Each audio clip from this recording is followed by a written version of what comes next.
მოგეხსენებათ, რომ თვითმმართველობის არჩევნებში არჩევნების შედეგად დემოკრატიული მოძრაობა ყველა რაიონში არის წარმოდგენილი თვითმმართველობაში, უმეტეს რაიონებში ჩვენ შექმნით ფრაქცია.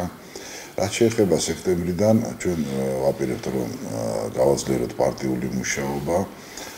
გარდა ამისა, ძალიან ვაპირებთ, რომ აქტიურად ჩავებათ უკვე საარჩევნო სიებთან დაკავშირებით, ასევე საარჩევნო კოდექსთან დაკავშირებით, რადგანაც შეუძლებელია, რომ ნაციონალური მოძრაობის მიერ მიღებული კოდექსი და მათ მიერ დაწერილი სიები გახდეს კვლავ არჩევნების შედეგის განსაზღვრელი.